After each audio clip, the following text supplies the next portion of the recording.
Hello, everyone. My name is Linda. I had never imagined, in my wildest dreams, that I'd be reunited with my father, let alone discover he'd left me $50 million. Growing up, my father had always been a mystery, disappearing from my life when I was young. He rarely reached out, and by the time I was old enough to ask questions, he was just a faint memory. But then, out of the blue, I received a letter from his lawyer saying he had passed away and left everything to me. The inheritance was overwhelming. I could barely process the news. $50 million. It felt surreal, as if I were living someone else's life.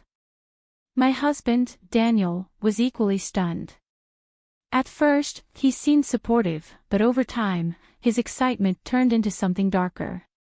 "Think of all the things we can do with this money," he'd say, his eyes almost glinting with greed. I wanted to use the inheritance wisely, invest it in our future, but Daniel's tone made me uneasy. His excitement didn't feel like ours, it felt like his. As the days went by, Daniel's obsession with the inheritance only grew. He'd bring up plans he'd never mentioned before, buying a mansion, luxury cars, and even talking about investing in risky business ventures he had no experience in. I reminded him gently that we needed to be cautious. "This money could be our security for the rest of our lives," I told him. But he brushed me off, as if my concerns didn't matter. One evening, I came home from running errands and found Daniel pacing around the house, his expression tense. "I've been thinking," he said, "we need to act fast with this money before anyone else tries to come for it. You never know with family lawyers and those so-called relatives." His words chilled me. Why would anyone come for what was legally mine? Daniel's paranoia was starting to scare me, but I tried to keep my cool. A few days later, I realized the bank account where the inheritance was deposited was completely empty. Panic surged through me, and I confronted Daniel.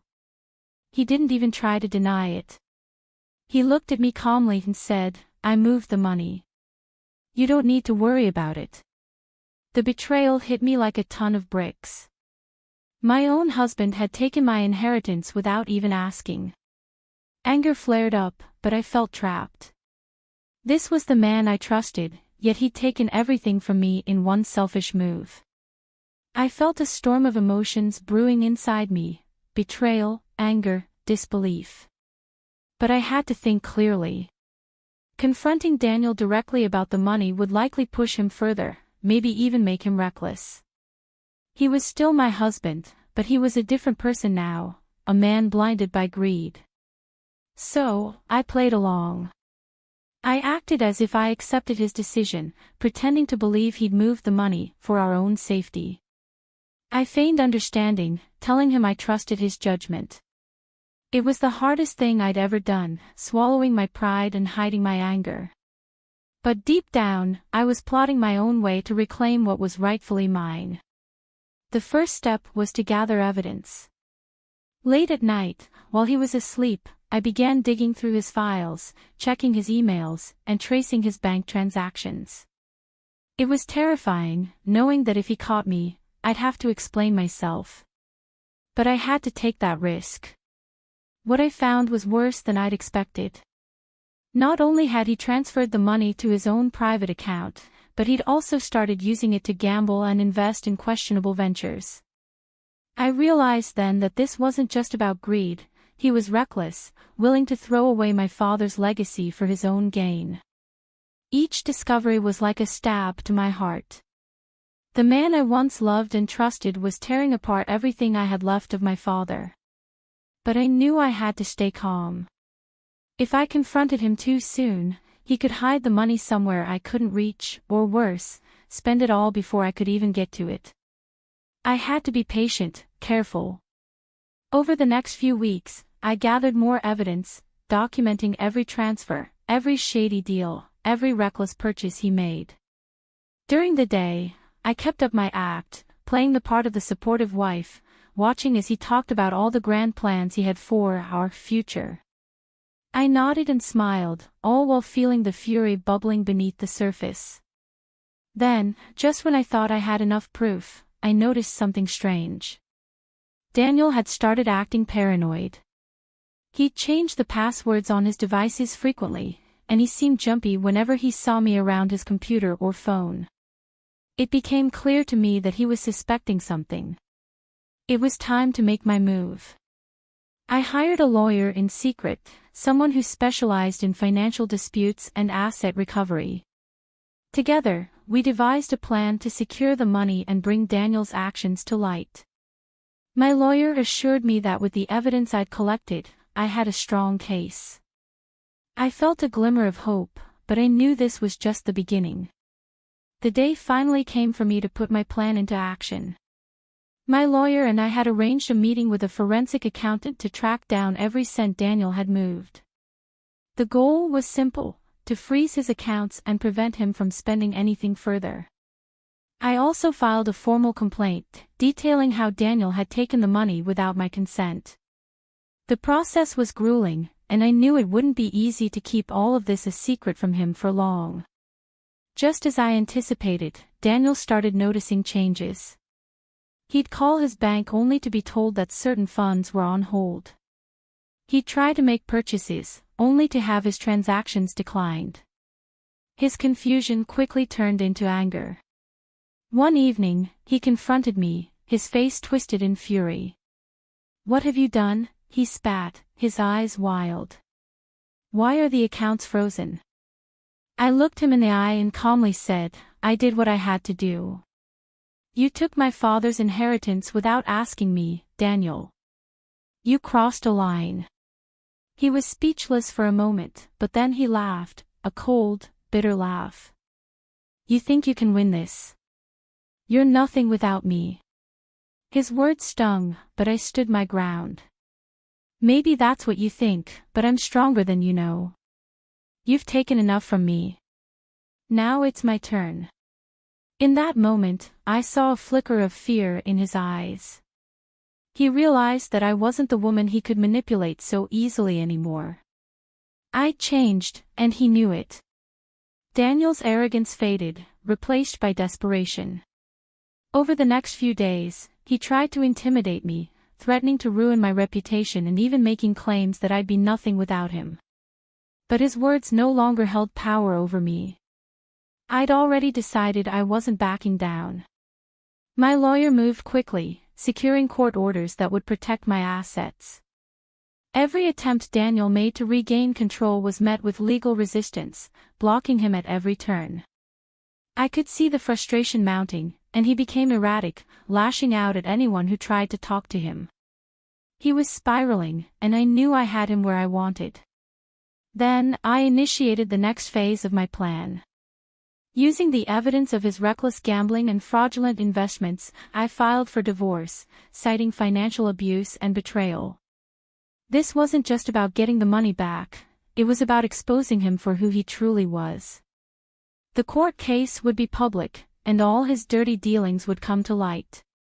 The night before our first court hearing, Daniel showed up at my door, looking disheveled and defeated.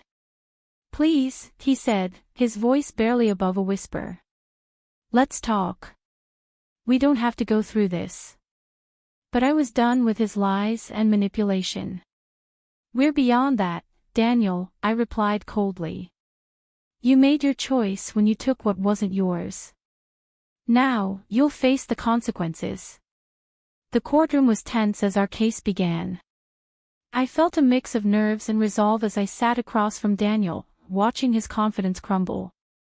My lawyer laid out every piece of evidence we'd collected: the unauthorized transfers, the gambling records, the shady investments.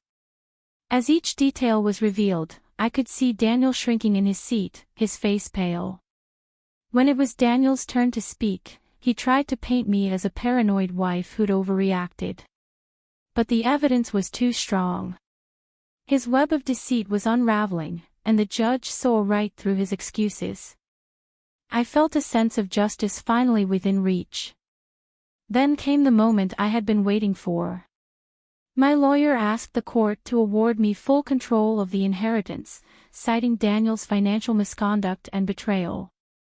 The judge agreed, freezing his remaining assets and granting me every last penny he had taken. As I walked out of the courtroom, I felt a weight lift off my shoulders. It wasn't just about the money, it was about reclaiming my life and my dignity. Daniel had taken so much from me, but I had fought back and won. However, I wasn't done. I wanted to make sure he understood the depth of his betrayal. I wanted him to feel the consequences of his actions long after the money was returned. Once the court proceedings ended, Daniel was left with almost nothing. His accounts were frozen, his reputation ruined, and any allies he'd once had abandoned him. But for me, this wasn't just about watching him fall. I wanted to rise above and prove to myself that I could rebuild stronger than ever. With the inheritance back in my control, I made some wise investments. I worked with financial advisors, carefully choosing projects that would not only grow my wealth but also secure a stable future. For the first time, I felt empowered, not because of the money itself, but because I'd taken charge of my own life. Meanwhile, Daniel's life continued to spiral downward. He couldn't hold down a job, and word of his courtroom scandal spread fast. He became a ghost of the man he once was, stumbling through life without the wealth and reputation he had once held over me. People who had once flocked to him for his apparent success now avoided him, seeing him for what he truly was. And as my wealth grew, I started using some of it to help others. I set up a foundation in my father's name, offering scholarships and aid to those in need. It felt like a way to honor his legacy and give back, using the inheritance to bring light into the world rather than feeding greed and selfishness. Each day, I grew stronger, and Daniel's influence faded further from my life. I was no longer defined by his betrayal. Instead, I was building a life I could be proud of, a life he could never take away from me again. Months passed, and my life blossomed in ways I hadn't thought possible. The foundation was thriving, my investments were yielding returns, and I had finally found peace.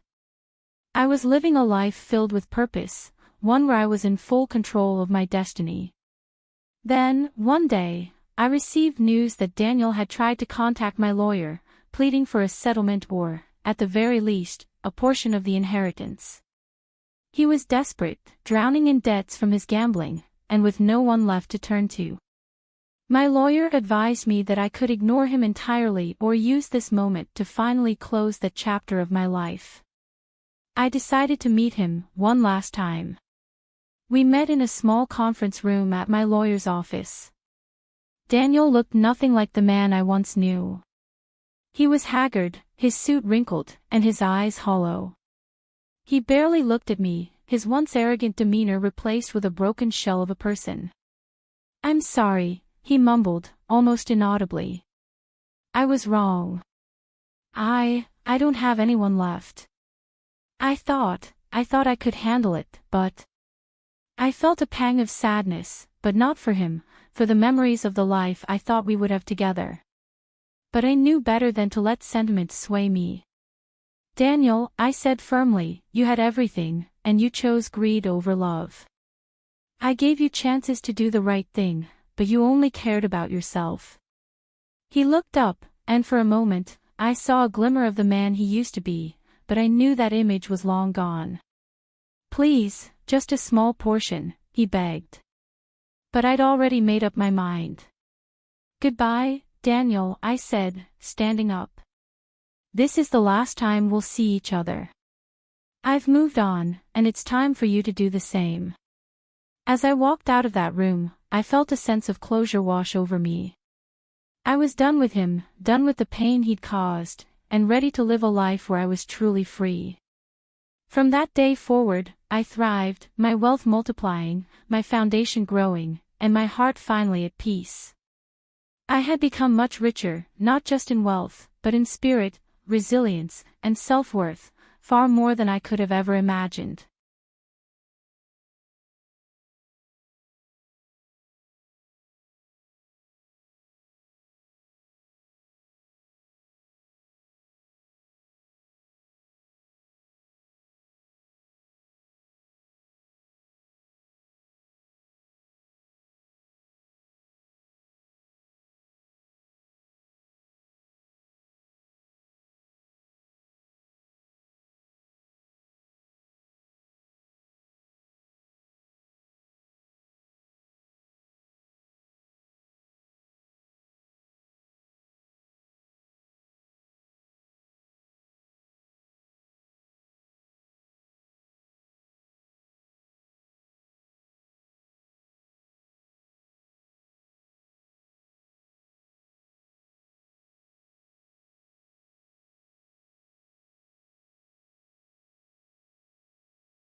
I caught my wife cheating with 2 colleagues and executed the perfect revenge behind the scenes.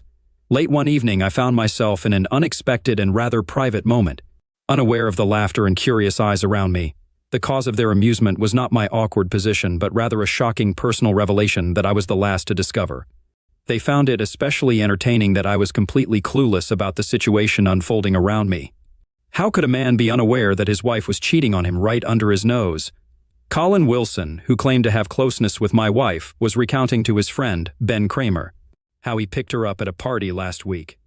It was during this conversation that I was summoned to investigate a break-in at a local art gallery. Although I was away for only about 2 hours, I returned before the evening was over. I found my wife at a table with 3 other individuals, including Colin Wilson and his boss, along with their respective spouses. My name is Brian Sexton, and I work as an insurance investigator for a renowned insurance company that specializes in high-value property clients, likely unfamiliar to most. I entered this profession straight out of college and have remained with them for over 15 years. At 37 years old, I'm in the prime of my life. My role involves investigating incidents that may result in substantial compensation claims, primarily thefts and robberies, occasionally handling car accidents involving more than 1 or 2 of our vehicles. I'm highly skilled at what I do and have established a solid reputation in my industry. I'm often contracted out to other companies, albeit at a premium. While I may need to travel frequently, it's never for an extended period. If a lengthy investigation is necessary, I have personnel who can remain on site to complete the task. I've been married to Allison for 14 years and we have 2 wonderful children, Regina, age 10, and Christina, age 8.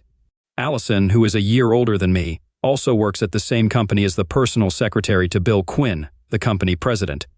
Although we married before she joined the company, I encouraged her to apply for a position after she lost her previous job. Although hiring her required HR approval due to nepotism policies, they consented because of my standing within the company.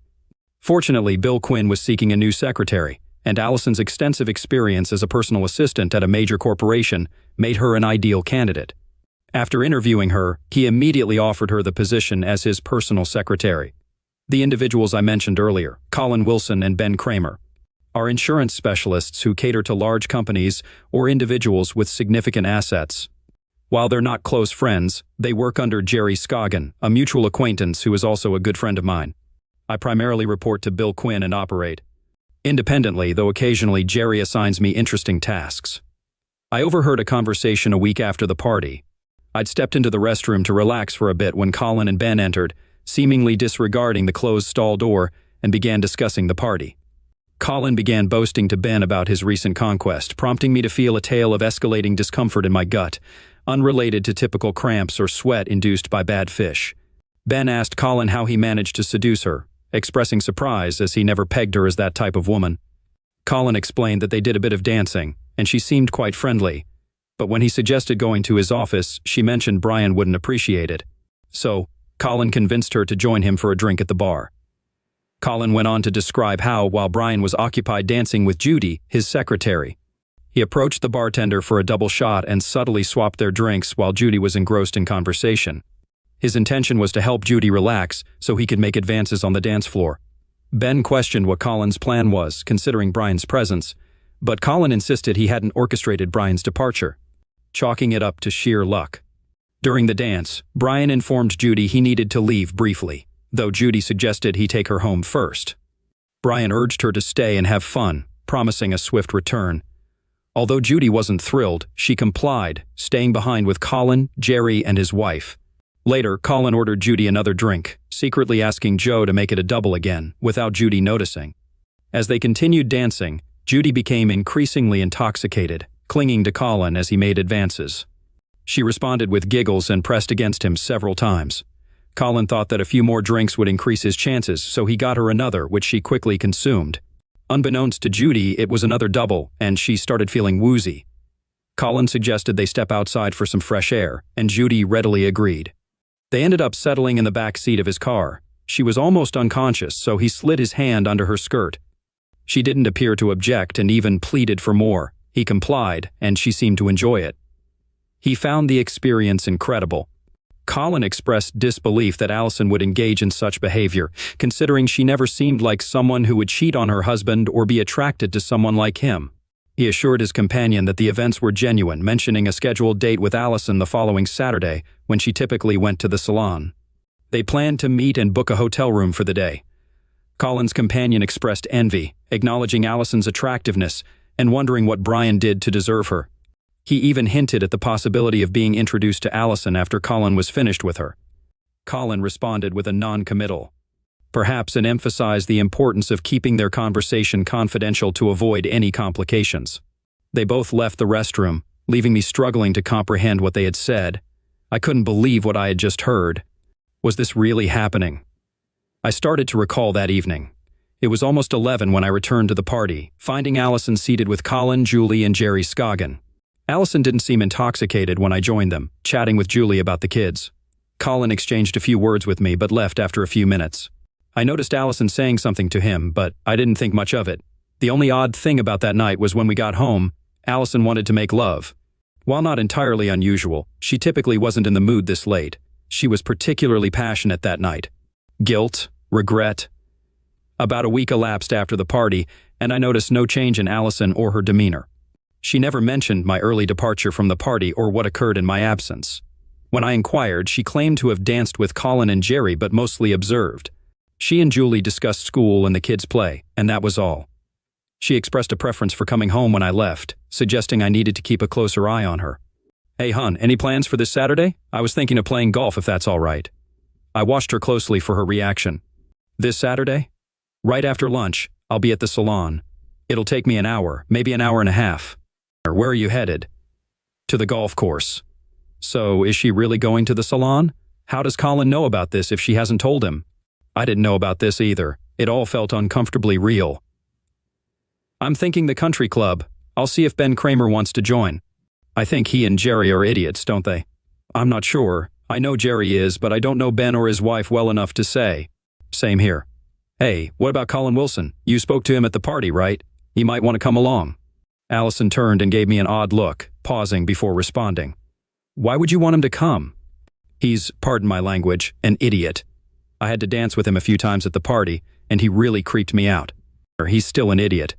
Now I'm wondering, is she trying to dissuade me from inviting him, or is she trying to convince me she dislikes him? Either way, it's unusual for her to speak about someone like that. Oh, I don't know much about him, but he's Ben's friend and they seem close. Maybe it's not a good idea. I'll just call Phil and Charlie. They're always up for a round." "That sounds like a better plan. Stay clear of Colin. You don't want any trouble."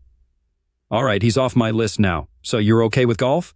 "I'm fine with it, as long as I'll still be absent." "How about dinner at the Cypress Inn restaurant afterward? I'll have a fresh haircut, and you can unwind." "After golf. You can take me out and show me off. I'll drop Chrissy and Jean off at my parents'." I agreed, and we arranged to meet at home at 5:30 on Saturday to prepare. If I had been more cautious, I could have gathered enough evidence to confront her that day. It would have been fitting to lay it all out over dinner at one of the city's finest spots. The next day at work, I headed to the control room to gather some gear for tracking my wife and her lover. I decided to take one of the company's surveillance vans, leaving it in the lot until Saturday morning when I went golfing. I grabbed 2 small transmitters for her purse and car and a GPS unit for her vehicle. It would pinpoint her exact location at any time. The van was equipped with video capabilities, but I wasn't sure how to utilize it since Colin mentioned a motel. Filming was out of the question. Perhaps I could conceal a camera in her jacket, but only if I knew she'd wear it. I could try, but it was uncertain. With the GPS unit, I could track her movements, tapping into its signal with the van's equipment. It had local street maps pinpointing her location within 30 meters. The audio transmitters would capture any conversations recorded within the van. All of this can be automated, so I don't even need to be present in the van. I just need to leave it about a mile away from where she was last week. My plan was to spend the rest of the week observing. I'm quite skilled at this since it's my profession. I observed Ben and Colin, but didn't notice anything unusual. Normally, I visit my wife at least once a day, but lately, I've been visiting a bit more frequently. Although I hadn't seen anything suspicious yet, I decided to gather information from Ben. He explained that he was working on policies for a large factory complex. And I used to spend some time examining the site and developing contingency plans for potential disasters. This is known as risk analysis and is part of the risk insurance process. On a particular Tuesday, I approached his desk, which was across from Colin's. He seemed deeply engrossed in his work. I greeted him and expressed my desire to review the Baxter plant plan for the day. Initially, he appeared distracted until he understood my request, after which he simply nodded and agreed, stating he was available any time. I still needed to return to that location to take some photos. We discussed the timing, agreeing to go in about an hour. It was decided that my colleague would stop by my desk on their way. After a brief exchange, I turned the corner and noticed a smirk exchanged between Ben and Colin. They maintained their gaze on me until I was out of sight. They were intriguing individuals. I resolved that Ben would face consequences for his actions. Although he wasn't directly involved, he colluded with Colin and made disparaging remarks about my wife. He was aware of the plan and chose to witness Colin's deception, rendering him equally responsible in my perspective. An hour later, Ben arrived as arranged and we departed in my SUV. I discreetly installed one of the small transmitters in the car console, which could record any conversation within or near the vehicle. My intention was to have a record of our private conversation. As we left the parking lot and began the 25-minute journey to Baxter, I started the conversation. I asked Ben if he had enjoyed the party from the previous week. He responded that he hadn't been present, explaining that he was away on a trip and had missed out on the festivities. I conveyed to Ben my interest in understanding what had caught his attention, particularly in light of Colin's betrayal involving my wife. I asked if that was what he had overlooked. Ben seemed taken aback by my straightforwardness and initially struggled to respond. He made a move towards the door handle but then composed himself and met my gaze. He confessed to only knowing what Colin had relayed to him and expressed doubt about the accuracy of the information. He pondered whether Colin would invent such a narrative. I expressed skepticism about Colin fabricating such a story but pressed Ben on how he had come to know about the situation, given his absence during the events. I mentioned hearing about his 2-hour absence coinciding with the incidents in question. Colin had mentioned getting her intoxicated and taking her to his car. It seemed that Colin didn't have any further plans to meet up beyond what he had disclosed. Ben seemed hesitant as he recounted Colin's words, acknowledging that he was unsure about the truthfulness of the information. I sarcastically remarked on Ben's apparent loyalty and thanked him for his supposed friendship, insinuating that he was bound to inform me regardless of his intentions. Ben expressed reluctance, stating that he wouldn't wish such a situation upon me and apologized for making me feel like a fool. He referenced Colin's claim about not being able to resist my wife. After Colin's statement, I turned off the recorder, intending to keep our subsequent conversation off the record. I reassured Ben that as long as he followed my instructions, he would be fine, but warned him of dire consequences if he failed to comply. Ben simply nodded in agreement. Additionally, I hinted at one more matter I wished to discuss with Ben. I made it clear to Ben that Colin must remain unaware of our conversation and that he must not disclose anything to him. I emphasized the consequences of any breach of trust, including the possibility of Ben losing his job and his reputation being damaged. I reminded him that I had means of monitoring both him and Colin to detect any indiscretions. I assured Ben that I wouldn't speak to Colin or even engage with him, instructing him to continue as usual and let Colin do the talking without any interference, even if he agreed with him. Having learned the truth, I instructed Ben to heed my warnings, assuring him that everything would be fine if he followed my instructions. After that, we didn't exchange many words, spending the next 2 hours in silence. Ben fulfilled his role, and I fulfilled mine, obtaining the information I needed while ensuring Ben remained unaware for the time being. It wasn't necessary for him to know at that moment. The week felt unusually long, with me keeping a close watch on my wife. Although she didn't display any unusual behavior, Wednesday evening arrived, and the children went to their dance class, scheduled to conclude around 9:30. I sat in the living room watching TV when Allison joined me, settling onto my lap. She wrapped her arms around my neck, pressing her cheek against mine. "We've got about 2 hours before I need to pick up the kids. How about we make love?" Despite feeling disheartened and frustrated about the situation, I was human after all. Against my better judgment, I felt myself getting aroused. I embraced her tightly, kissing her tenderly. "Take me upstairs to our bedroom right now. I want you, and I want it now." I needed no further encouragement and followed her upstairs, admiring her figure along the way. We undressed and then engaged in passionate lovemaking. Afterwards, we lay in each other's arms for a while, content to bask in the afterglow without the need for words. It was love at its finest. For a moment, I pushed aside my doubts and fears that this might all come crashing down. I wanted to believe it was all a lie, but reality had a way of asserting itself. "That was wonderful, darling. I think we need to do this more often, don't you? We've been out of sync for a while. Let's not allow that to happen again." "Agreed. I'll make sure of it. How much time do we have? Do we have a moment for a quick shower?" "I have to pick up the kids after 9, but we can postpone if you like now." Or should we wait until our date on Saturday night? I could ask the kids to stay at my mom's for the night. How about this? I'm all yours for the evening. Anything else planned for Saturday? Okay, you've got golf, and I've got a hair appointment. Then, my love, we have our dinner date, and afterward, I'm all yours whenever you desire. And I expect plenty of that from you. Any better offers now? None at all. Okay then, we're set. Allison quickly dressed and went to fetch the children. I lay there for a while, reflecting on what had just transpired. How could that woman be close with me like that if she slept with that awful Colin Wilson? I knew she was clever, but was she also a skilled actress? Something seemed off, and I was determined to uncover the truth. On Saturday, while she was away, I checked the transmitters and confirmed they were working properly. My plan was to install them in her car on Friday night and also on her purse. I had everything prepared except for one last meeting with Ben Kramer. I needed to know which hotel Colin had reserved. Ben would find out for me, or else I'd resort to less pleasant methods. The following morning, I phoned Ben and arranged to meet him in the third-floor cafeteria. He agreed without question, and upon his arrival, I was already seated at a table.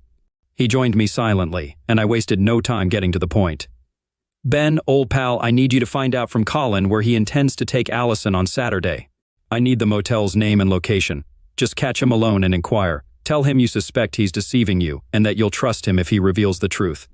I flashed a grin at Ben, who pondered how he'd manage my request. Fear of my reprisal weighed heavily on him. Eventually he relented, but inquired how I'd verify if he disclosed the meeting place. I assured him not to worry, I had my methods.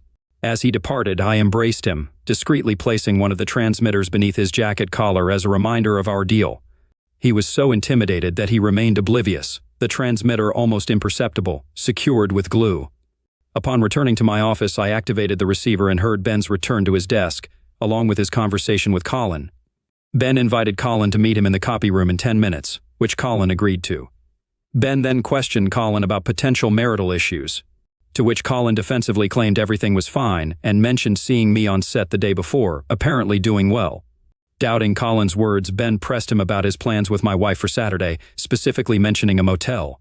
Colin insisted on his truthfulness and offered to provide proof if necessary. Colin then disclosed that he had booked a room at the Skyview Motel on Statler Street for Saturday night, with check-in at 2 p.m. and my wife arriving by 2:15 p.m. He even suggested verifying his reservation by calling the motel. After confirming the details, Colin made a remark about my wife's marriage to me and warned Ben about meddling in their affair. Despite Ben's concern, Colin remained indifferent, suggesting that if my wife was interested, so was he.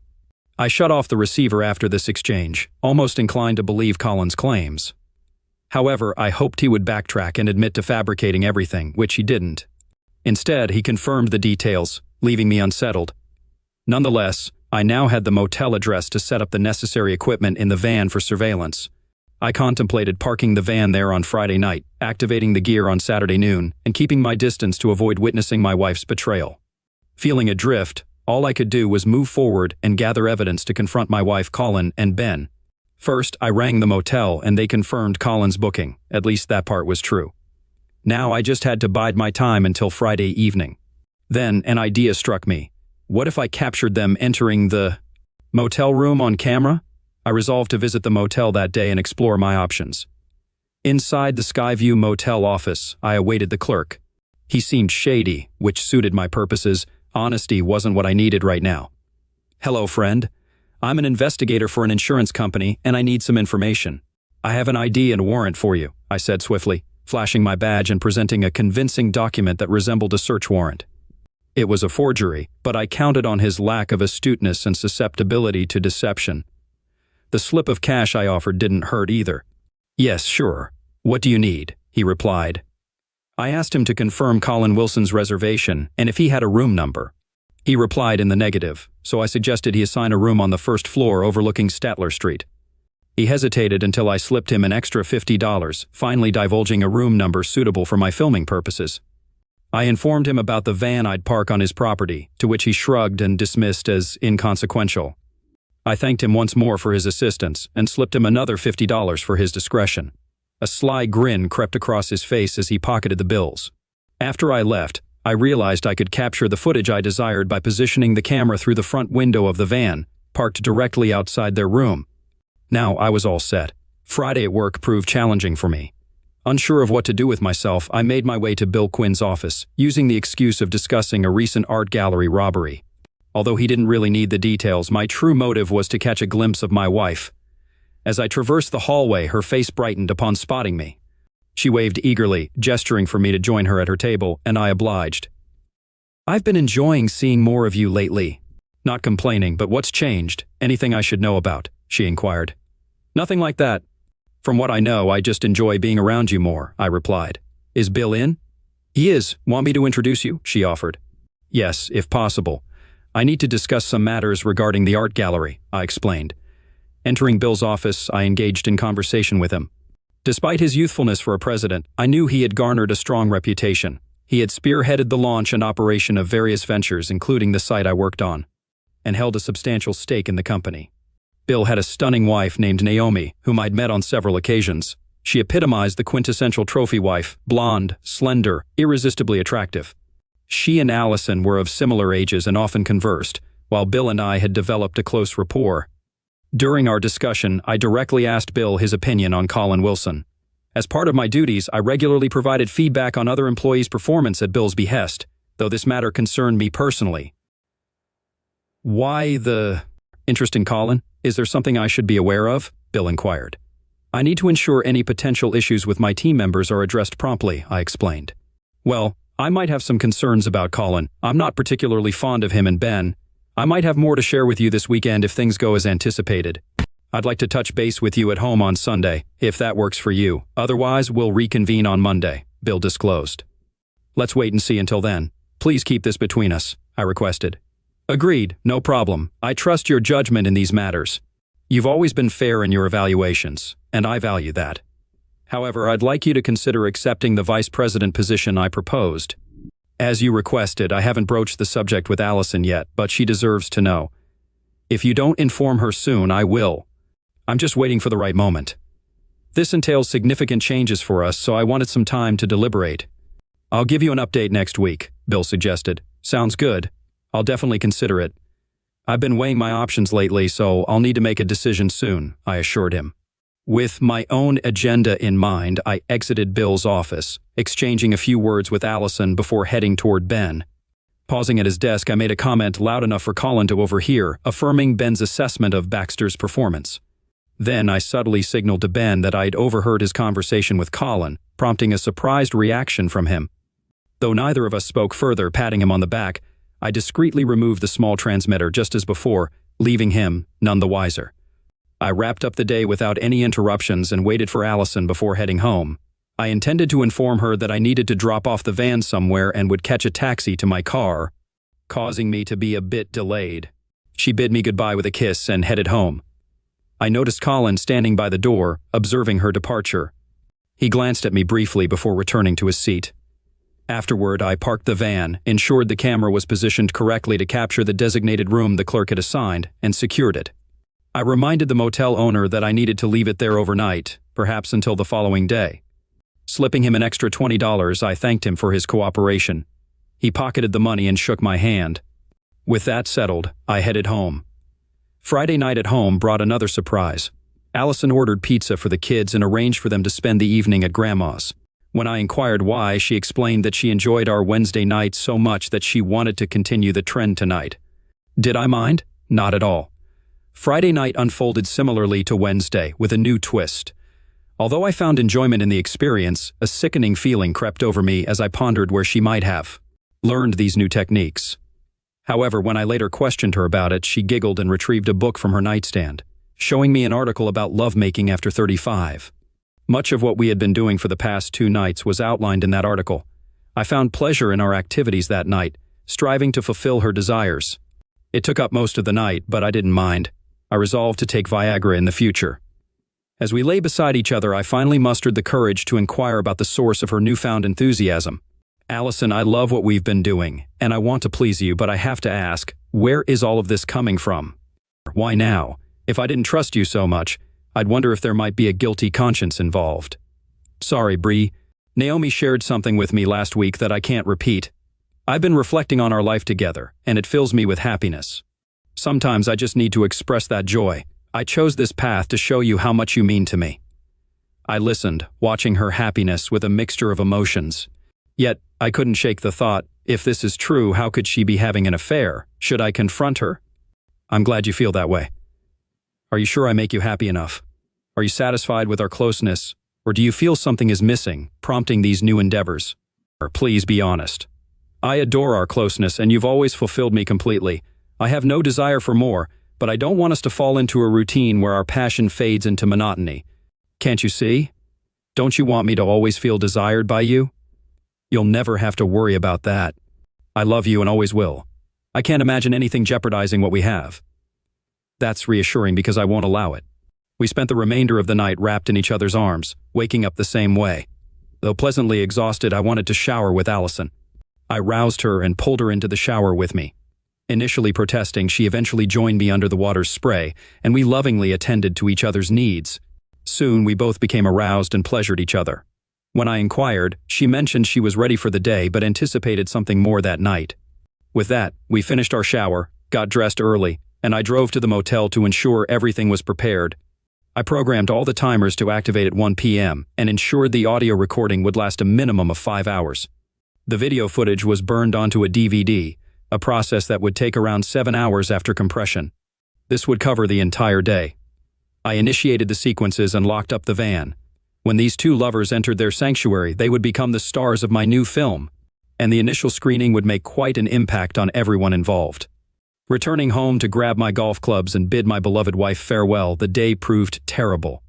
Regardless, I played golf with 2 acquaintances from the club, and if my performance was any indication, they likely believed my club membership was a waste of money. I ended up buying beer for all of us, feeling like a complete failure. Around 5, I drove to the van to ensure everything was in order. Scanning the area, I didn't spot any cars or activity, assuming everyone had already departed. Quickly calling my home phone, Allison answered, and I simply informed her I was on my way before hanging up. With the meeting time with Allison drawing near, I drove home without reviewing the collected information. I was eager to have it before dinner, but then I reconsidered our planned evening. Why not savor what she offered one last time? Despite the betrayal, I still enjoyed making love to her. However, I found myself choking up again. Why was she doing this to me? I loved her deeply, and the thought of living without her seemed unbearable. I knew that if the evidence on the surveillance tapes confirmed my suspicions, divorce would be inevitable. Though I loved her, her behavior was unacceptable. But what about the children? She was a devoted mother and deserved custody. If she had indeed cheated, there must have been a reason unknown to me. She was fundamentally good but had made a grave mistake. I could come to terms with that. She could care for the children, and I would provide child support. These thoughts consumed me as I drove home to reunite with my wife, uncertain if I could endure the evening. I knew I had to try. Legal action couldn't be taken until I had concrete evidence, yet a small voice in the back of my mind persisted, casting doubt on all the information gathered thus far. I brushed it aside. Facts were facts, and soon I would have all the evidence I needed. At home, Allison had already showered and dressed, mentioning she would add the finishing touches when it was time to leave. Meanwhile, I hurried to get ready, ensuring we left on time to make our reservation. My wife was radiant, always drawing attention as we entered the room. She was accustomed to the admiring glances of men, which she effortlessly brushed off, yet I couldn't help but notice, and it always filled me with pride. Tonight served as a stark reminder of what could have transpired. Despite this, she remained intelligent and engaging, making for an excellent dinner companion. We conversed on various topics typical of spouses enjoying a night out, and she seemed to indulge in more wine than usual. Given my role as the designated driver, it felt as though she was particularly flirtatious with me, her husband. As we concluded our dessert of chocolate mousse, preceded by sorbet, we exchanged smiles. Both of us were eager to retire to the bedroom.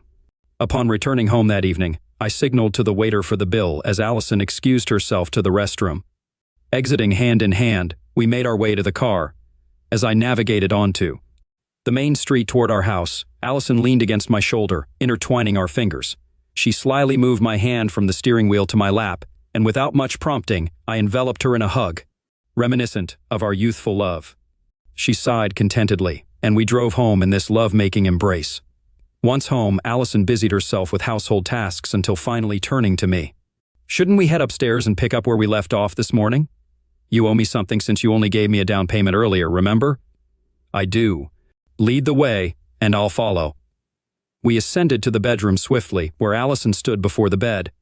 I stripped down to my boxers and socks while she removed her top and bra, leaving only a strand of pearls around her neck. As she reached to remove them, I halted her hand. "Leave them be. You look incredibly hot standing there with nothing but those pearls.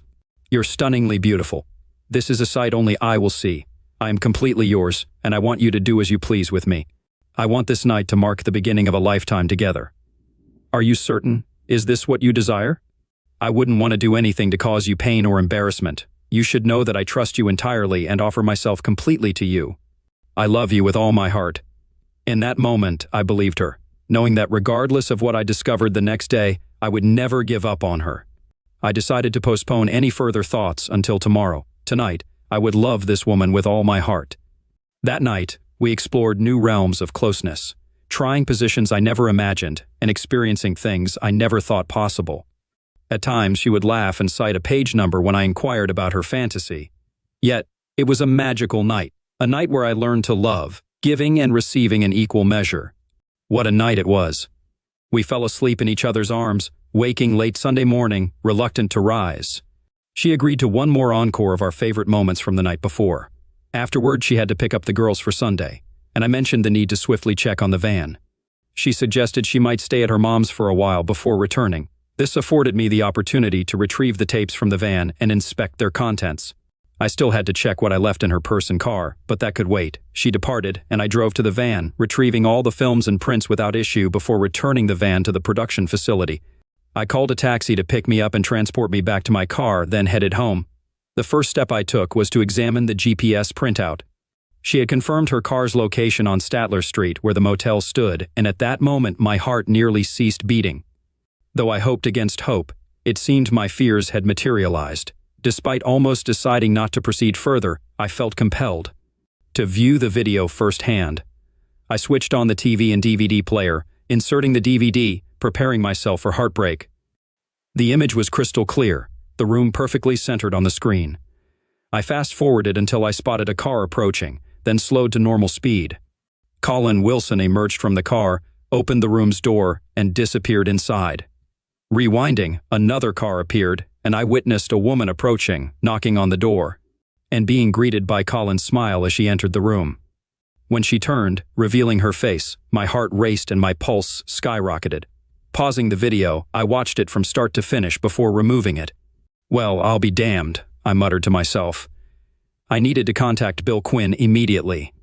There was one address I had to verify, so I retrieved my wife's address book from my desk drawer. As anticipated, the address I sought was there, confirming my suspicions. A smile crept onto my face. With all the necessary information in hand, I dialed Bill's home number, urging him to meet me immediately. He initially insisted I come to his house, but I persuaded him to meet me alone elsewhere. Eventually, we agreed to rendezvous at the TGIF restaurant near the office. An hour later, we met there. Allison and the girls had plans for dinner at her mom's, affording me the time I needed. At Thank God It's Friday, I briefed Bill before revealing the DVD. I brought along a portable player with a 9-inch screen and headphones for privacy. As he listened, his anger simmered beneath the surface. Initially skeptical, he vehemently denied the possibility of Allison's involvement. However, as I played the recording of Ben's encounter with Colin and laid out the entire narrative implicating both Ben and Colin, Bill's complexion turned crimson with rage. Despite his personal regard for Allison, he gradually accepted the truth. I advised him to watch the DVD before passing further judgment. As Bill viewed the footage, his countenance fell, evident pain etched across his face. Sensing his need for privacy, I looked away, allowing him to process. When he finished, he met my gaze, and I waited for his response. Once composed, I made my sole request. I want them both terminated for breaching the moral clause in their contracts, effective by Monday afternoon. With the evidence I've provided, you have the authority to act as you see fit. I won't mention this again. Bill's surprise shifted into a smile. It was reassuring to witness. I aimed to involve him in this matter only as much as necessary. You have my word that this will be handled first thing Monday, and I'll personally escort them off the premises. They're dead to me. There may be further action I'll take, but it's best you don't know the details. Understood? Agreed. Following that, I handed him a bag containing all the surveillance data, except for one small cassette, which I retained for my own purposes. It was necessary for my plans regarding my wife. Bill and I continued our discussion for another hour or so, making additional decisions to address later in the week. We parted ways with a handshake, and before I left, Bill addressed me once more. "Brian, you're a good and honorable person. I appreciate what you've done and respect your actions in handling this matter. Things could have escalated if you were less level-headed. You have my gratitude and respect." I felt a sense of relief I hadn't experienced in some time as I headed home to my family, who remained unaware of the impending changes. That evening at home went smoothly, and my spirits were high. Allison was curious about what had transpired, but I told her she'd learn more at work the next day. Exhausted from the previous nights, we retired early for a peaceful night's sleep. Allison wanted to be embraced, and I gladly obliged. We fell asleep in each other's arms, just like the previous night. Monday at work was bustling with activity. Allison called me at 9:30 to update me on the situation. I pretended to be clueless and asked for details. She informed me that Bill had summoned Ben Kramer and Colin Wilson to his office immediately. They were currently present, and tensions were high. I professed confusion and requested further updates. 20 minutes later, Allison called again, reporting that Bill had instructed her to contact security urgently. She discreetly handled the call at her desk before informing me that Bill had directed security to escort Ben and Colin back to their workstations. She hastily ended the call, promising to update me later. An hour passed with no word until Allison finally phoned to reveal that both Ben and Colin had been terminated, with Bill requesting her to draft disciplinary letters citing a breach of the morals clause. She was exhilarated, deeming it the most unusual event during her tenure as Bill's secretary. She insisted we grab lunch together to discuss it, and I agreed. Over lunch, Allison recounted the events of the morning in detail. She described the escorting of Ben and Colin out of the building and the warning to never return. She mentioned Bill's evident agitation, even recounting a moment when he momentarily snapped at her before apologizing. Eventually, she turned to me, seeking insight. "How would I know about this? Bill instructed me to ask you." When I pressed him, he simply said, "Ask Brian. He's aware of everything and opened my eyes to a lot. So, spill it." Before I divulged anything, I handed her a cassette of Ben and Colin's conversation about the motel. She listened intently, her expression turning pale as she reached the end. Removing her headphones, she indignantly exclaimed, "This is absurd. It's a lie. I never went to any motel with him and I never would. You can't trust this recording. Did you show this to Bill? Does he believe this nonsense too?" "No, he doesn't believe Colin, and neither do I. I have something to explain, and I expect you to listen attentively without interruption." When I expressed skepticism about the tape, Allison eased slightly, though she remained angry and somewhat apprehensive. She nodded for me to continue. "I overheard Ben and Colin talking about a week ago," I began. "Colin boasted to Ben about an encounter between you and him at a party. He claimed he got you intoxicated and then took you to his car, where you engaged in lovemaking activity in the back seat. He provided explicit details of the incident to Ben, who seemed convinced by his account. In fact, Ben was so impressed that he wanted to be involved in the next rendezvous. Confused, I sought confirmation of the truth. Allison attempted to interject, but I persisted, needing to uncover the reality swiftly before it escalated. I instructed Ben to confront Colin, who admitted to booking a motel room on Statler Street for Saturday afternoon, coinciding with your supposed hair appointment, I continued. This raised alarms, as I couldn't understand how he knew about your hair appointment unless you had informed him. Remember, I mentioned our plans for Saturday evening to you. Despite this, he never showed up, determined to verify your involvement. I utilized the company's surveillance van to monitor your car and record anyone entering the motel room. After obtaining the room number from the receptionist, I arranged to review the footage on Sunday. Subsequently, I contacted Bill and provided him with all the evidence, resulting in Ben and Colin's termination at my behest. As I recounted the events to Allison, she remained bewildered and adamantly denied being at the motel with Colin. "But I wasn't with him. I was at the salon, as I told you," she protested. "My salon is indeed on Statler Street, but I had no knowledge of any motel rendezvous." "You don't believe me?" "I know who he was with because she confessed it to me herself." Cutting her off, I pressed on, needing to reassure her of my trust. "I don't believe that, but I trust you implicitly," I affirmed. "Let me explain. I received footage of Colin's encounter that day, and indeed a woman visited him, as he claimed. This woman was none other than Bill's wife, Naomi. My suspicions were initially aroused after a conversation with Jerry Scoggin a few days prior. When Colin alleged he took you to his car that night, I inquired with Jerry if you were intoxicated. He chuckled, revealing that you and his wife had only consumed soft drinks that evening and were inseparable. He even mentioned how you asked her to remain by your side to deter Colin from asking her to dance, indicating your lack of interest in him. When I asked if Colin ever suggested stepping outside for some air, Jerry simply laughed, implying he had nothing to say. So, did you truly doubt me? Did you orchestrate this surveillance to spy on me?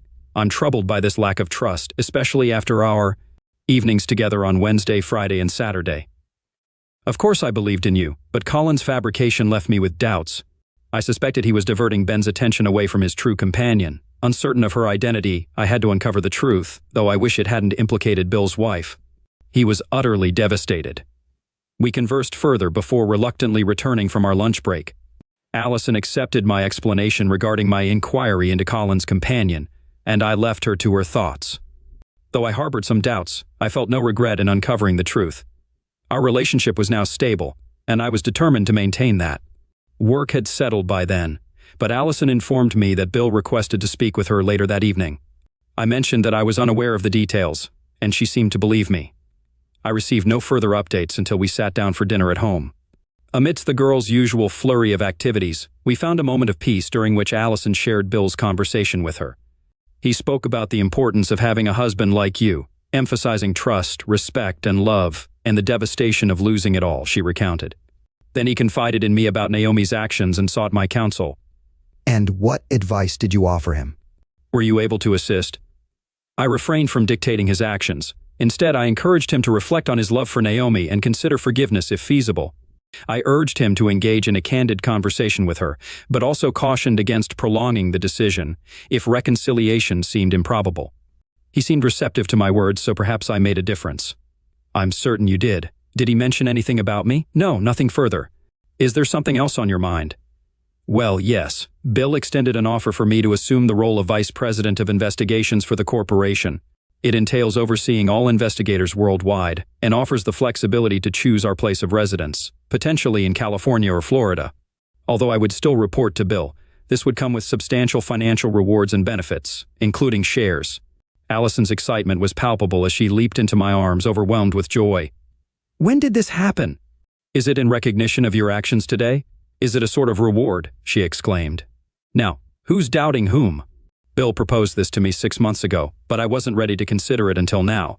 The prospect of losing everything I've built made the decision more tangible. Last week I feared I might have lost you, and it prompted me to reevaluate, I explained. Brian, you could never lose me like that. I won't stray, ever. It's out of the question, and you mustn't think otherwise. Do you understand? Never again, she affirmed, holding me tightly.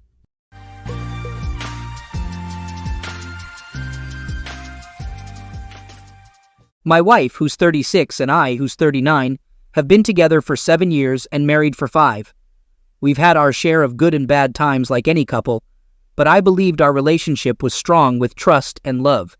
We both had regular jobs, and though we weren't rich, we were happy and comfortable.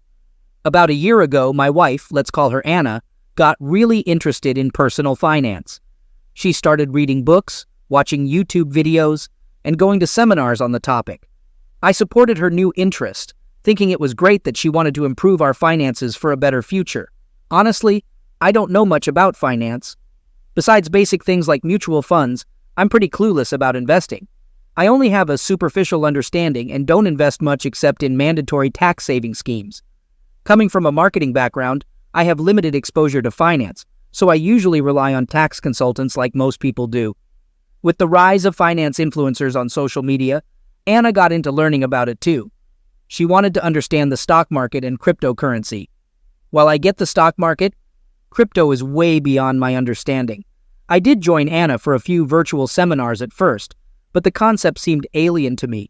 Things were fine until she started spending more time with a wealthy investor she met at one of these seminars, whom she called D. D was supposedly mentoring her on investing and wealth building.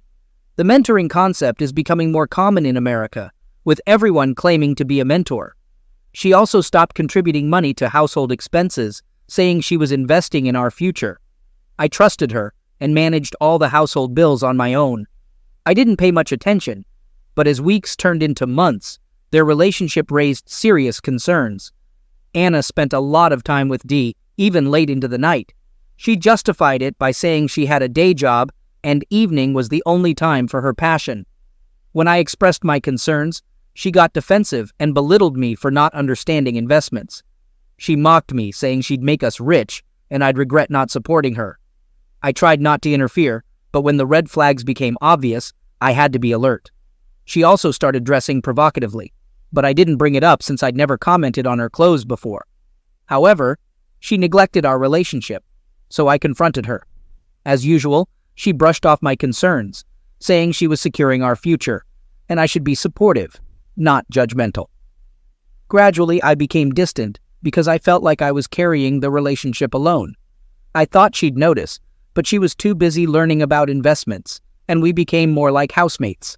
We rarely spoke unless it was important, even though we lived in the same house. After her day job, she went out for seminars or mentorship classes. One evening, I walked past the seminar hall where Anna's mentor, Dee, used to teach a finance class. Something prompted me to go inside and see what was happening. Upon entering, I noticed a different event taking place. I inquired with the security staff about Dee's company seminars and their frequency.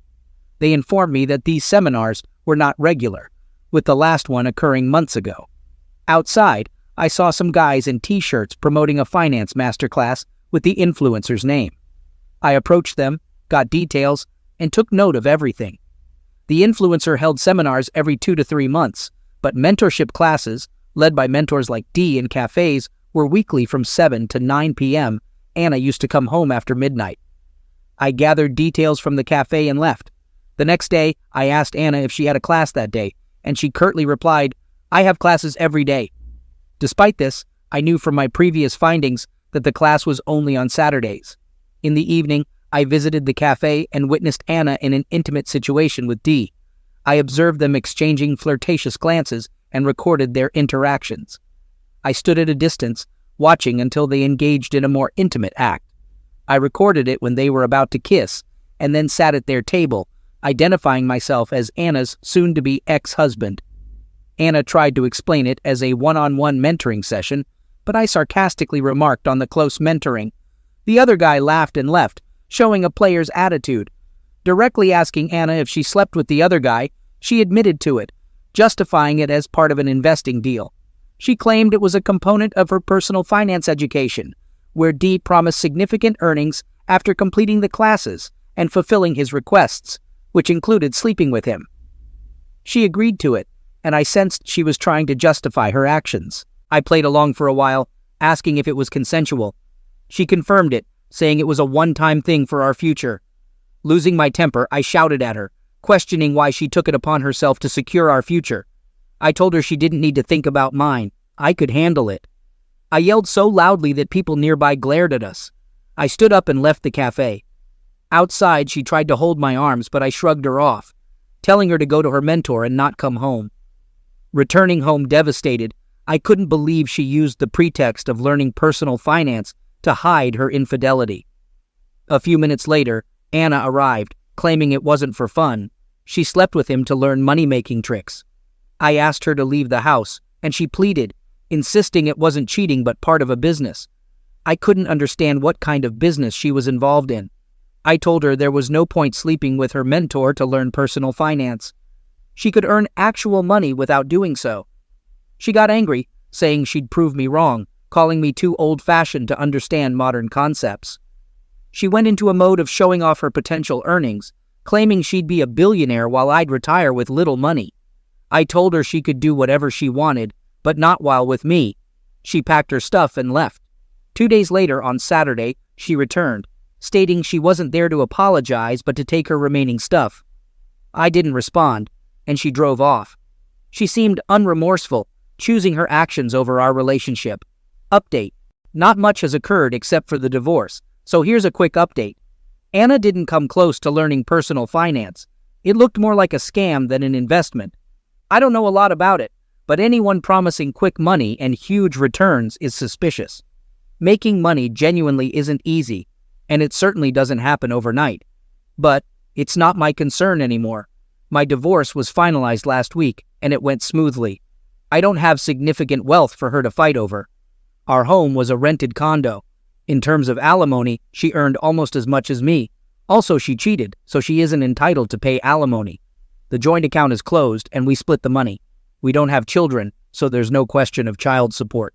Thank goodness we don't have kids. It would have complicated things. It's not as easy as it sounds. I'm still coping with her cheating. She's been telling everyone I'll come back, begging for reconciliation when she's rich, after learning about personal finance risks. I wished her luck. Show everyone that our divorce happened because I was insecure about her progress. She labeled me as controlling and jealous, but I listened with a smile and showed everyone the video I recorded of her with the fair partner. She hid her face after that, and common friends quickly changed their alliances. The last I heard about her, she was living with her mom during the divorce period. She's definitely not remorseful for what she destroyed. I don't know if she's genuinely learning personal finance or investing, or if it was just an excuse for an affair. If she succeeds in sorting her finances, good for her. I don't want money tainted with infidelity. By the way, recently I started watching a lot of videos on investing. I might be jumping to conclusions too fast. I don't know, but with ample free online videos providing enough information for beginners, I highly doubt you need a mentor for this. It's something you can self-examine. Right now, I'm trying to distance myself from any conversation that involves her. It was mentally draining. I've picked up my painting hobby to keep myself distracted, joined a fitness club to shed extra calories, and I'm focusing on eating healthy and keeping drinks in check. I drank too much during the pre-divorce period and gained a lot of extra pounds. I'll update the list if anything progresses. Update. It wasn't a finance class, it was a scam, and that's the truth. The main point in this update is that Anna fell wounded person to a scam. Remember that finance influencer who conducted seminars? Turns out, he was a scam artist, deceiving people and making false promises of significant returns. Anna invested about 30% of her income in that scheme, even selling valuable assets like her family heirloom diamond ring and platinum necklace to go all in. It appears everything was just a scam. The influencer is now on the run, and his teammates, including the affair partner, have been arrested with an ongoing investigation. After this news broke, those Anna had boasted to about her impending riches mocked her. She had flaunted her newfound knowledge, belittling those with limited investment understanding. Now, those same people are targeting and making fun of her. Apparently, she blocked many of those mocking her, even dedicating her social media account due to being tagged in posts related to the finance influencer she supported. It's a lesson in not boasting before achieving victory, something she had been doing all along. I've made significant progress, shedding extra weight and getting into muscle training, which I enjoy. I've also returned to painting, and it feels really good. I haven't rushed into dating yet, not because I'm trying to forget the past, but simply because I'm not ready for it. Clearly, he was a scammer who managed to deceive her. Update. I had a visitor, and it turned out to be Anna. She looked really sad and told me she had fallen for a scam. A business partner and his boss, who was into fraud, had cheated a lot of people, including her, and ran off with their money to another country. I asked if the partner got caught, but she said no. The partner and a few other mentors were close to the fraud boss and managed to escape at the right time, leaving the rest of the team behind. I asked if she came to me because her partner ran away, but she said no. She claimed she loved me and wanted to talk. I reminded her that we were already divorced, so there was no point in talking. She said karma punished her. She lost a lot of money and respect, and people were mocking her. She pointed out that I came out fine from the situation and asked what more I wanted. I told her I wanted peace, her out of my life, and at that moment, out of my house. She then suggested that now that she and Dee had nothing between them, we could get back together. I disagreed, saying Dee wouldn't have taken her because he had many women like her learning money-making tricks. She pleaded for reconciliation, saying she wasn't emotionally involved with her partner and got carried away by the idea of getting rich quickly. I made it clear that getting back together was not an option. I had moved on, and her pleading didn't affect me. If she had pleaded when her affair was exposed, I might have considered forgiveness, but seeing her true colors changed that. She came back to me only after losing everything, still mocking me as she left the house. During the divorce, she showed no remorse. Now, when she lost everything, she came to me. Unbelievable. I told her to leave because I had to go to my fitness class. She commented on my appearance, asking if I was dating someone. I said it was none of her business. She started crying, saying I was rude. I told her she should thank me for being civil and listening to her. After what she did, she shouldn't be allowed in my house. Despite that, I remained polite and entertained her. She held my hands and kept apologizing. I told her crying and begging meant nothing to me now. I used to love her, but I've moved on. She left after I became cold toward her pleas. A few days later, her mother called, asking to meet urgently. I agreed, and over coffee the next day, she apologized for Anna. I hugged her and said it wasn't her fault. She didn't need to say sorry. Unlike Anna, she had always been sweet to me, even during the divorce, and didn't speak badly about me. She asked me if I could get back together with Anna because she felt Anna was really sorry for what she did. She explained that Anna was constantly crying and falling into depression. She was worried that Anna might even become suicidal because she lost all her savings, part of her monthly salary, and some valuable jewelry pieces, which I had mentioned before. I didn't know Anna had lost her savings. Anna was always saving, and I'm sure she had at least $100,000. Losing such a large amount of money can affect anyone's mental health. I questioned how getting back together would help Anna deal with the depression from losing money. She said that Anna truly loved me, and even in her lowest moments, having me in her life could bring her some happiness. To be honest, I did feel sorry for Anna. I even briefly considered getting back together, but that feeling didn't last long. I quickly returned to my decision not to take her back. I told her I couldn't do it. I didn't love her anymore. It turned into a cycle of tears and pleas to help her daughter avoid depression. I stood firm on my decision and suggested taking Anna to therapy. She needed counseling more than a husband. My ex-mother-in-law was disappointed that I declined her request, but understood my perspective. There was one more thing that would have upset Anna more, and that was my investment journey. I followed some genuine finance YouTubers who helped me understand personal finance and investing on a broader level. This knowledge greatly assisted in building my portfolio. And guess what? I'm already making a good profit. I've ventured into the stock and bond markets too. However, I'm still unsure about crypto trading and don't want to step into unfamiliar territory. I'm taking things at a steady pace, learning one thing at a time. Understanding the stock market has reinforced my belief that making money takes time, patience, and courage. I'm hoping to come out of this stronger before thinking about dating again. I still don't feel ready for it. Second story. I'm a 37-year-old guy, and I've been married to Judy, who's 32, for 2.5 years. It's tough to pinpoint a specific moment that defines everything, but things took a bad turn after a frustrating phone call. I was in the living room catching up on football highlights I missed when Judy's phone started ringing, annoyingly interrupting the game. Fed up with the ringtone cutting into the commentary, I brought her phone to the kitchen, asking her to answer it. Then, the phone rang again, and she seemed ready to snap at the caller. Since we both worked in the corporate world, Judy had a rule about keeping our work life separate from our home life. She believed it was our responsibility to separate the two and encouraged me to do the same. She avoided work calls on weekends and preferred emails for urgent matters. I expected her to get upset, but she stayed silent, and her expression changed. It wasn't until dinner that she shared what the call was about. "They are transferring out of state," she said. "Transfer? Why? Where?" I asked, realizing the situation. "I told you about the company's expansion. The board wants to transfer people to the new site to monitor branch development," she explained. I understood how transfers usually worked, often without external commitment. Being married, she wouldn't be considered for a transfer unless she requested it. I asked if she applied, and she said no. I suggested rejecting it, but she explained it came with a promotion she'd been working hard for. Judy was ambitious, a quality I admired. For a year, she worked tirelessly for the promotion, volunteering and ensuring her team functioned smoothly. It was finally paying off, although not in the way we expected. Her salary doubled with perks, but I knew it wasn't about the money. She wanted to climb the corporate ladder. "What should I do?" she asked. It wasn't her fault, but she put me in a tough spot.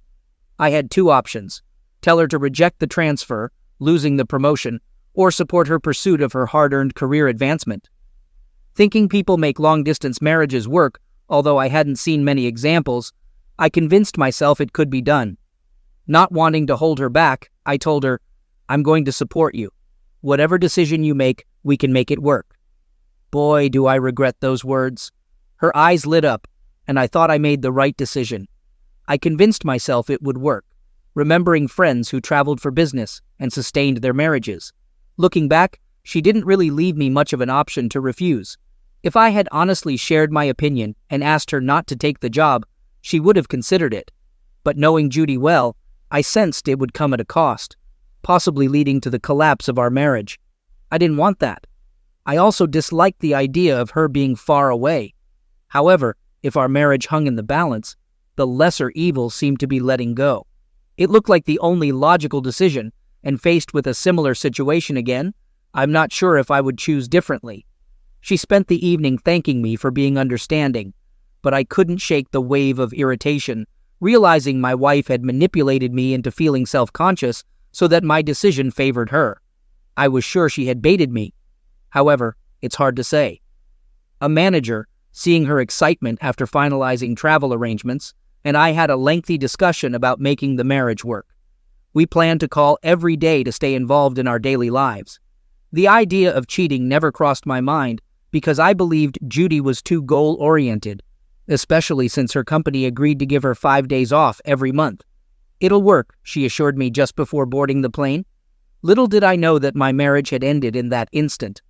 Every long-distance relationship starts the same way. Calls around the clock, even with Bluetooth earphones so we could talk while she worked. For the first 2 months, it seemed to work. We were on the phone more, and I knew more about her life than when I lived with her. Suddenly, it didn't feel like I'd made the wrong decision prioritizing her ambition over my needs. We were in a good place, at least until 2 months ago. Judy called one morning to cancel her trip back to Michigan. Her company's quarterly performance had been below par, and she had to work on recruiting more capable professionals to fill out administrative roles to make her job easier. I didn't mind, as I was on the verge of closing a huge deal that would give me more flexibility in how I worked. The compensation for closing the deal was worth millions. With that, I could be closer to my wife. 5 days were inconsequential when I could be with her as long as I wanted. I kept the deal a secret to surprise her after it was sealed. To make that happen, I needed to be at my best, which meant no distractions of any type. I didn't call her, and she didn't call me. It was the longest we had gone without talking on the phone. We still texted on WhatsApp, but we were both too busy for meaningful conversation. I'm explaining everything because a few days ago, a mutual friend called me callous and manipulative after hearing what happened. If you ask me, I'm neither of those things. I consider myself a wounded person, which is why I'm here recounting everything between myself and Judy. Anyway, back to the story. The big deal came through, ensuring my family's financial security for life. It was a game changer, making me part of the elite 10% of America in terms of wealth. That night, while waiting for confirmation, I resisted the temptation to call her. I wanted to tell her about the past week and how our lives would change. Judy's biggest dream was a trip to Paris. Instead of calling her, I planned our vacation there: ticket, hotel, food, places to visit. I had everything sorted out and was going to break the news together, all at once. I scrolled through my WhatsApp and landed on her story. She was hugging this guy, Henry. Tall, olive skin, brown hair, blue eyes. He looked no younger than 35. He was the first person employed when she started working. He was from the area, knew about the job, and she needed his expertise. Underneath the picture, she captioned, "Dark times reveal angels." I should have suspected something was wrong. I think I did because I held off from telling her that the deal came through when it did. Instead, I took the next available flight I could find to California to see her.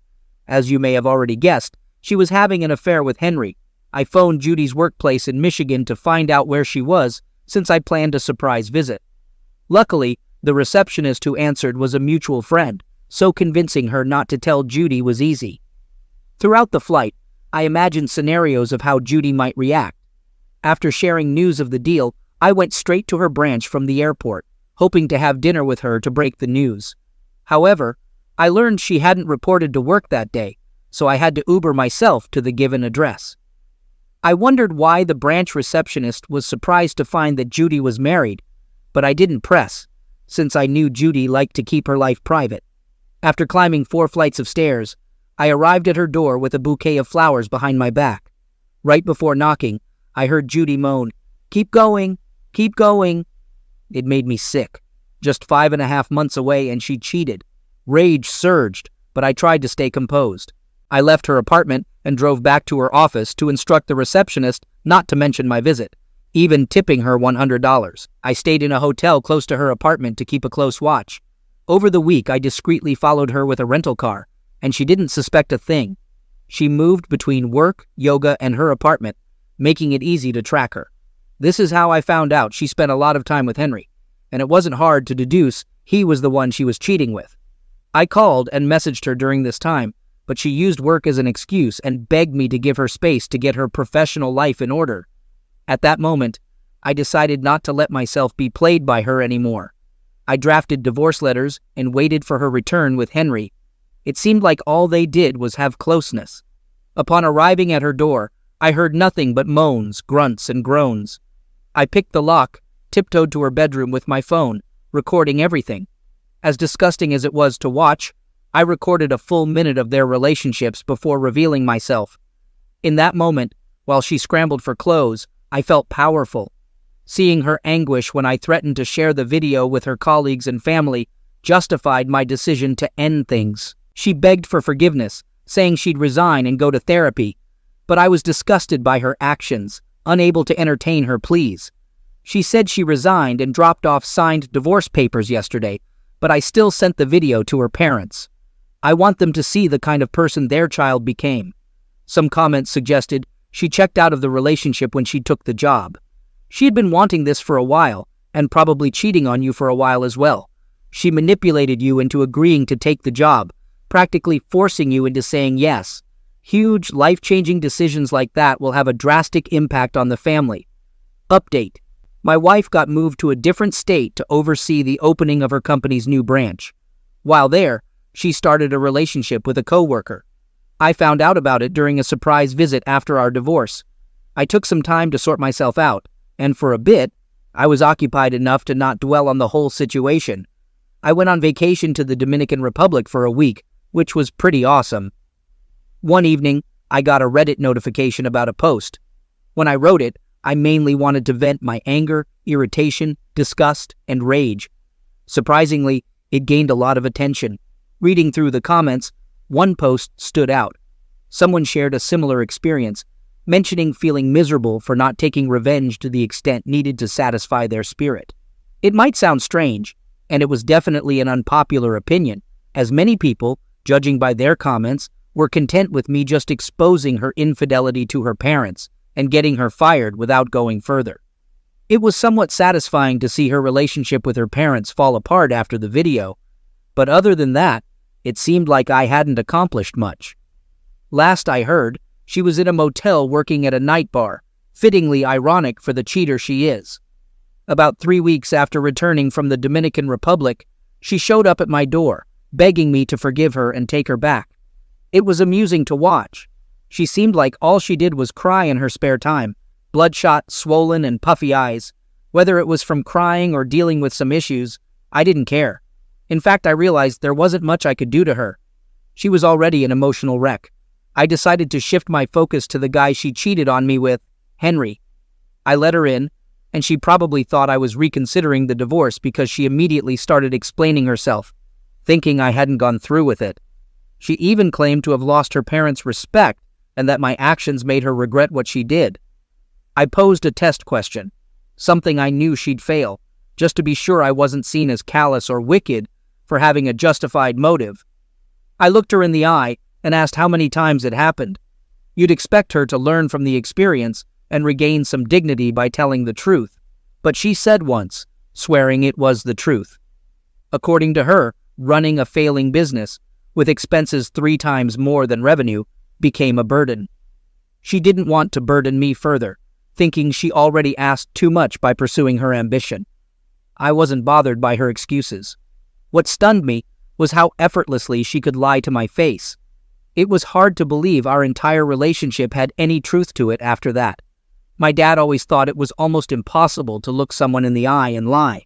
Well, he was way off. Honestly, I wasn't sure how many times they got together, but I had a sense of when it started, and it definitely wasn't just once. I might have doubted her lies if I hadn't followed her for the first 2 weeks in Michigan. And on the day I arrived, she was making quite a scene in her room. Her obsession with privacy didn't matter much then, but I kept my cool and didn't let on that I knew. What about Henry? Who knows? He's probably still in Michigan with his wife.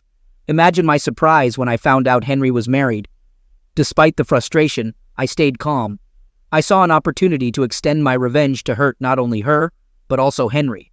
There was no way he'd walk away without facing the consequences. I didn't need a mirror to know my acting skills weren't Oscar-worthy, but the way she eagerly spilled everything, including lies about how Henry manipulated her, made me sure she was unsuspecting. I was baiting her. After telling her to give me time to think, I ushered her out and immediately sent the video to everyone who knew her, including her receptionist friend at the office. First, I booked a ticket to Michigan to use the information Judy gave me about Henry's marriage, but I planned to damage him where it hurts. I rented a studio apartment close to him, watching from a distance, waiting for the videos of his escapades with my ex-wife to drop. Meanwhile, I observed his wife, Annie. She was gorgeous, with flowing blonde hair, stormy gray eyes, and a scary smile. Although my initial plan was to bait her into a compromising situation, I had a change of heart. But I know what you're thinking. Aside from the money, I'm a pretty decent-looking guy. Decent enough to be prom king?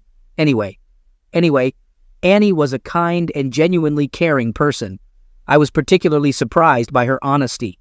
We went from greeting by the roadside to having coffee over an accidental bump, and I orchestrated it over coffee. I learned a lot about her, and for some days, I forgot why I was in Michigan in the first place. It was one of those friendships that was just easy to keep. I even started seeing less of Henry for a while, thinking the plan didn't go as I wanted. Apparently, he'd been fired and spent all his time looking for a new job, trying not to raise suspicion from Amy. During our discussions, I learned Henry was an immigrant who came to the United States on a student visa. Amy also told me about her marital issues. She explained how her husband barely touched her and barely paid her any mind until about 2 months ago when things suddenly changed. What she didn't know was that she provided enough information to ruin Henry's story. They hadn't been married for 3 years, meaning Harry wasn't a citizen, even if he had applied for the green card. I needed Amy to turn on her husband, so I told her the truth about everything. At first, she was mad at me for lying, but she soon got over it.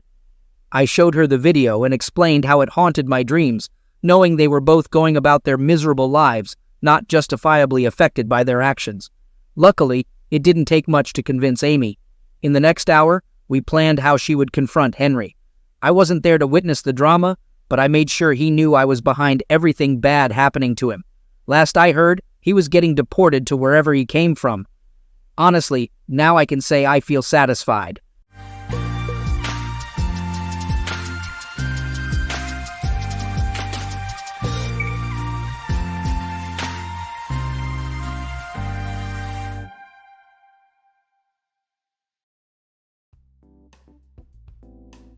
Hello, I'm a man in my late 30s, a normal husband and father of 2 children. My wife and I are both working. I am in sales, so I have a flexible schedule. My mother-in-law is taking care of our little ones. She gave birth to my wife in her early 20s, so she became a grandmother at a relatively young age. We are reaping the benefits of that. I'm really grateful for it. But recently, I've had a secret affair with my mother-in-law. I'll confess that secret here on this channel. I am 10 years older than my wife. We met by chance, and a few months into our relationship, my wife became pregnant with our first child. It was a joyous event in our home, but I felt terrible about having to meet my mother-in-law. However, my mother-in-law, who was living alone, was delighted to have a precious grandchild and approved our marriage. My wife was attending nursing college when we met and took a leave of absence after learning about her pregnancy. We quickly got married, had our baby, and she returned to school. My mother-in-law, who lived nearby, came to our house every day to take care of the baby. and I also helped my young wife so she could focus on her exams and internships. My wife said she enjoyed working as a nurse. She got a job at a university hospital. Because our child was young, she applied to be a ward nurse and did not work 3 shifts. She worked a regular schedule, going to work in the morning and coming home in the evening. I communicated a lot with my mother-in-law, who was taking care of our child, and started going out with her and our child on Saturdays, because my wife also worked at the hospital on that day. My mother-in-law lost her husband in a traffic accident when my wife, her older daughter, was 10 years old. Without time to grieve, my mother-in-law, left alone with 2 young daughters, did all kinds of jobs. She worked at a clothing factory at the time and bought clothes cheaply to sell, which turned out to be a big success. My mother-in-law has a knack for business and has been successful in every business she has started since then. So she bought land and built a building to rent out. By using that land as collateral, she is currently running an online shopping mall. Although a lot of money goes into advertising, the operation is successful and she earns a lot. She also has many employees. How reassuring it is to have my mother-in-law taking good care of our children, even when she's busy. Plus, she cooks all the meals. She says we can't skip meals because my wife is busy. My wife, who seemed to be suited for nursing, left the university hospital because it was very hard to work with her senior nurse. Then she started working at a pediatric clinic near our house. The pediatrician was well known in the area and had many patients, but my wife ended up having an affair with that doctor. I saw it with my own eyes. My wife would come home for lunch after going to work at the hospital, or sometimes she would eat out. But one day, I had some business at a client's place near our home, so I stopped by the house and found that my wife was not there. I assumed she was having lunch near the hospital, so I called her. She didn't answer the phone. Wanting to see my young and pretty wife even once more, I decided to surprise her at the hospital. It was 15 minutes before the end of lunchtime, a time when I heard patients usually don't come in. When I arrived at the hospital, it was empty. I heard laughter coming from the exam room, and the door was slightly open. I wondered what amusing conversation they were having, so I slightly opened the door of the exam room to enter. I intended to say hello and go, but my wife and the doctor were making love on the patient bed, fearlessly, in broad daylight. I filmed them with my shaking hands. Still, they didn't know I was there. I left without saying a word. Then I started wondering what to do about this situation. I've heard that many men and women who work together have affairs, but I never imagined my wife would be one of them. For several days, I watched my wife's behavior while agonizing over the situation. My wife started wearing heavier makeup than usual. She even started wearing dark lipstick, and she changed her perfume. She bought flashy earrings. She bought a new bag, new clothes, and started to dress up. I hadn't thought I was indifferent to my wife, but she had changed a lot. Recently, she got a perm. Thinking that all this was done to impress a man, I felt like my blood was boiling. Living with my young wife, I tried to avoid sounding like an old grump. I thought and acted from my wife's perspective, yielding a lot to her. It felt like I was utterly pathetic. My wife prepared for work as if nothing was wrong. We used to call each other every lunchtime, but I realized the calls had become infrequent. I was torn between telling my wife the truth or just letting it go. My mother-in-law, who is quick, seemed to notice that I had a problem. A few days later, when my wife said she had a company dinner, my mother-in-law came to our house. My wife confidently said, "Bro, I'll be back very late today. The doctor said he's treating us to all 3 rounds. Don't wait up for me," and left. After work, I had dinner with the kids, bathed them, and put them to bed earlier than usual. I don't even remember what mindset I was in when I read them a bedtime story.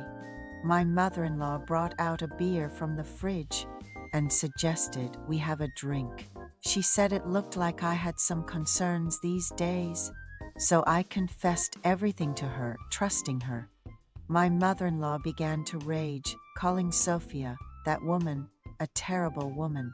She seemed more furious than me. I had to calm her down.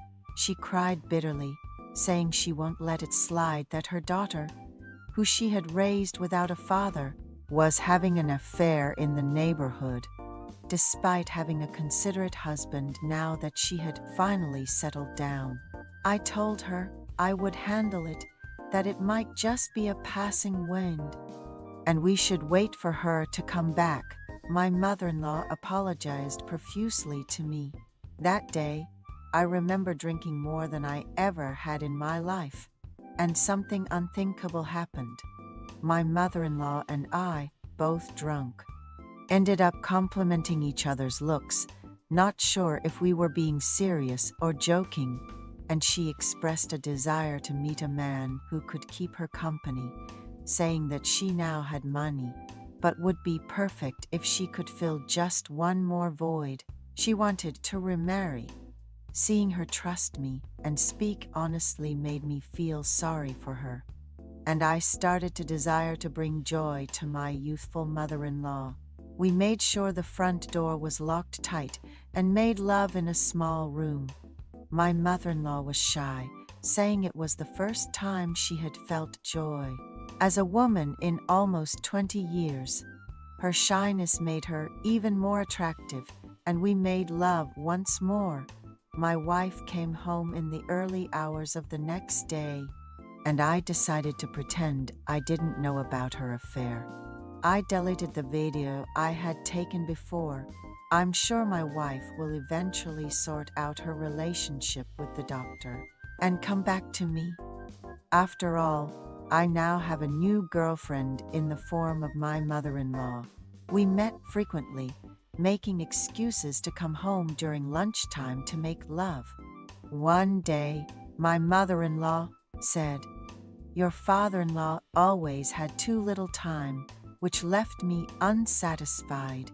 But you're a really great man." How could I not love my wise mother-in-law who knew how to boost a man's ego? These days, my wife is still glued to the doctor at the hospital. I no longer desire my wife. I prefer my mature mother-in-law. Considering our children, I think it's right to maintain this family, so I don't intend to divorce. I like this win-win situation where I turn a blind eye to my wife's affair and have a relationship with my mother-in-law. I know that I, who have such a relationship, may not be forgiven as a human being. Recently, I ranked first in the sales department and received a bonus from the boss. So I went to the department store with my children and mother-in-law, excluding my wife. I bought my mother-in-law's favorite navy coat and clothes for our kids. I felt a refreshing feeling. After all, my mother-in-law is such a beautiful person to me. I'm still not sure who opened their heart first between my mother-in-law and me. Meeting my mother-in-law, who doesn't have to worry about getting pregnant, often is a joy. Seeing her happy in my arms gives me satisfaction, and I think I'm a pretty cool guy. These days, I find myself humming without realizing it.